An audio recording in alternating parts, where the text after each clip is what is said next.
everyone, welcome to my channel. My name is Simrat and this is Sim on a Break. In today's video, I'll be sharing with you what does it mean to be on a break. Well, what does it mean for me to be on a break?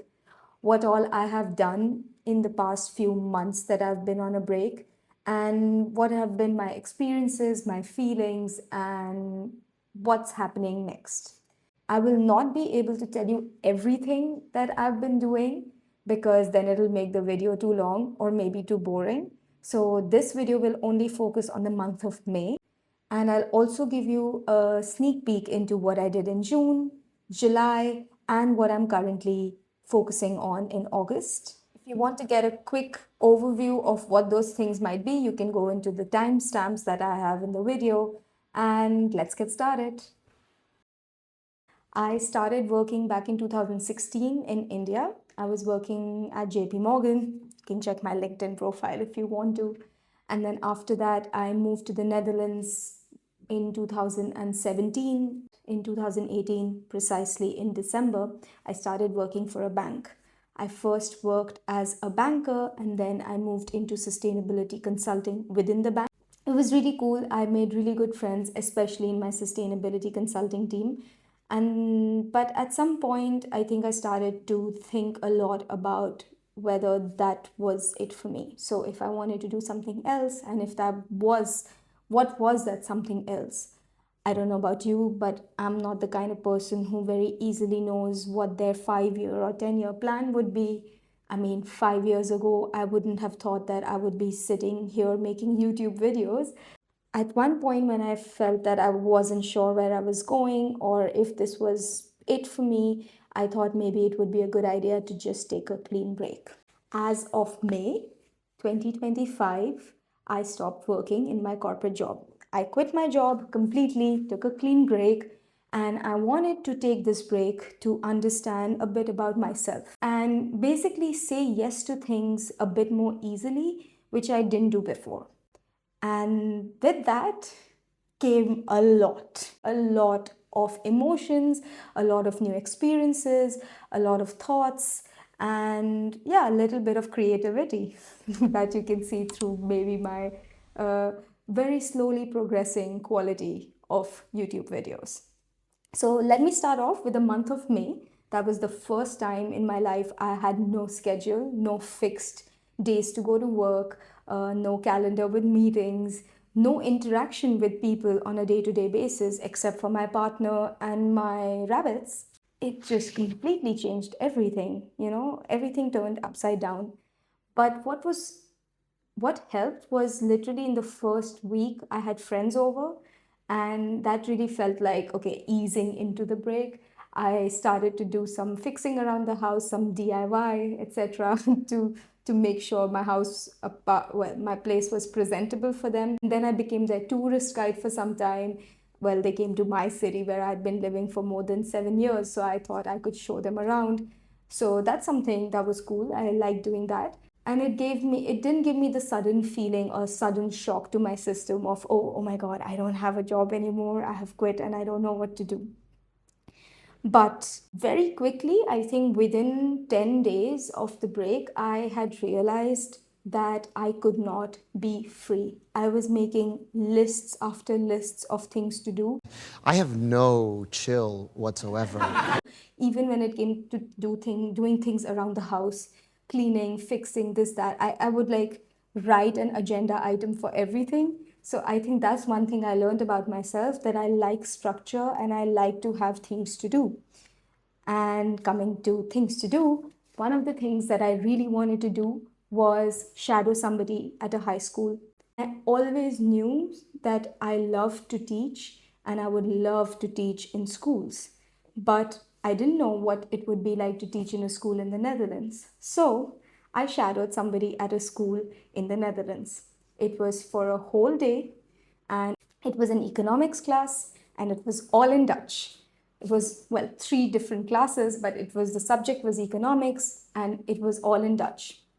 I loved it. It was great. It was a great day, great experience for me. But I must say, even though I wasn't the one giving the lessons, it was very draining.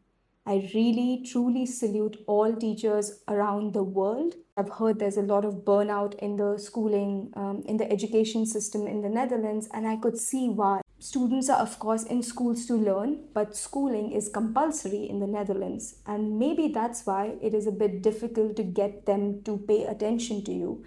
Let's be honest, I don't blame them. There is so much information on the internet available to kids. Why would they want to listen to their teachers?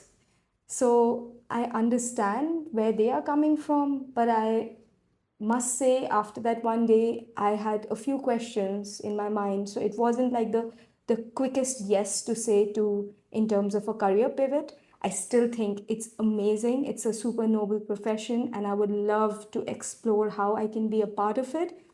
But that day did not quickly switch my mind to say, okay, yes, tomorrow I'm going to take any course that I need to be in the schooling system.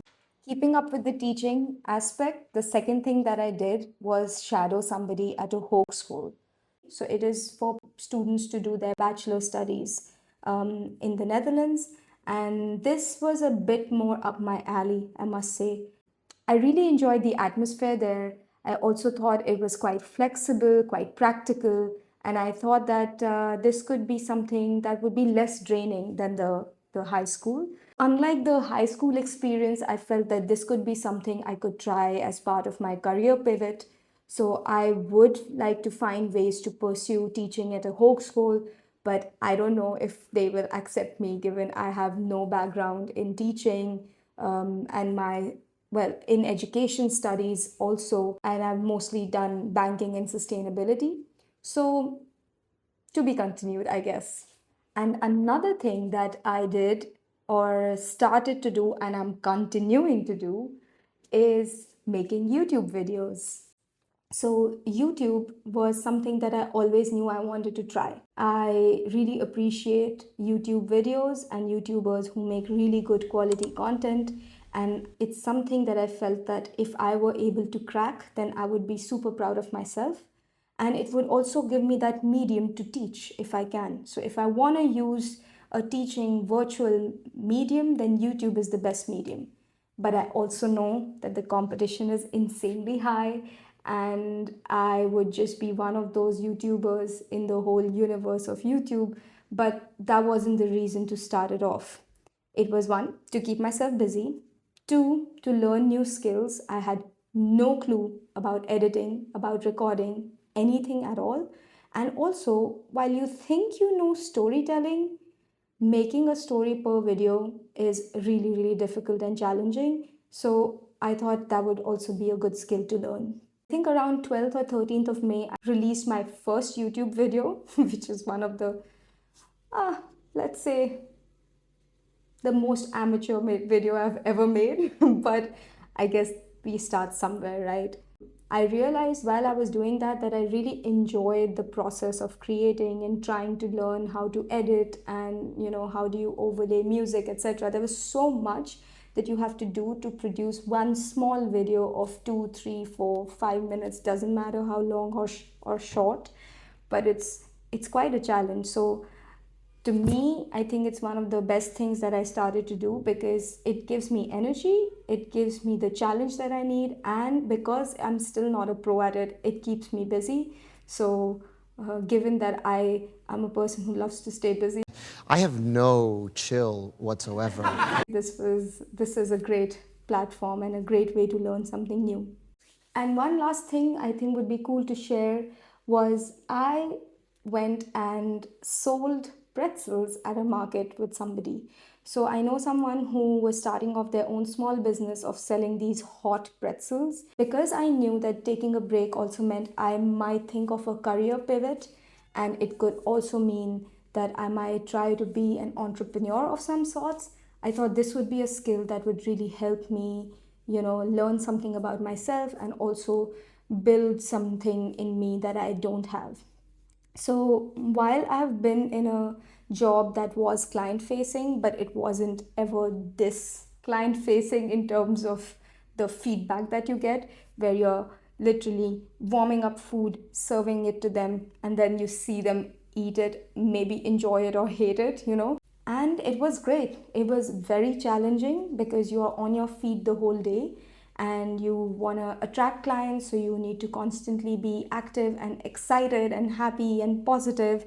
And at the same time, you need to be focused on your task when you have been given an order and you need to prepare it for your client and you have to do it properly and serve them. I really salute people who are working in the hospitality sector because doing this day in and day out, I can imagine can be not very easy. I mean, all of us have bad days, all of us have are in a shitty mood on a certain day, and just having to smile all the time and be perfect and do just be kind to people every day can be quite challenging.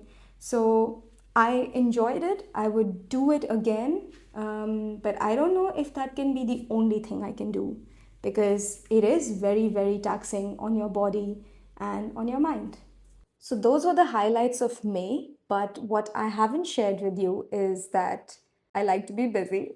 Just kidding. I've already said that a few times. But rather quickly, in the month of May, I signed up for a yoga teacher training. And that helped me also create for YouTube, but also learn a lot and have something to look forward to.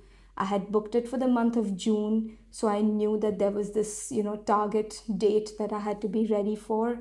And I think that also helped me be calm and feel that there was a bit more structure in my life, which was quickly taken away once I stopped to work. So that's all I wanted to share for the month of May. In June, I of course had my yoga teacher training, and I will share with you how that went in another video. After I came back in July and August, I started to build my own small yoga enterprise. You can check me out on Instagram to know more. And I've also been trying small projects in freelance sustainability consulting.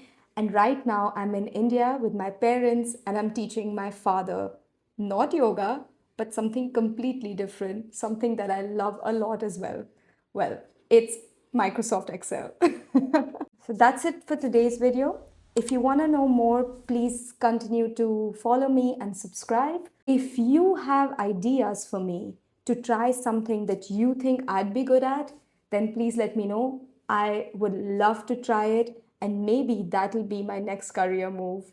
Who knows? Until then, Sim on a break is still out of office and saying goodbye.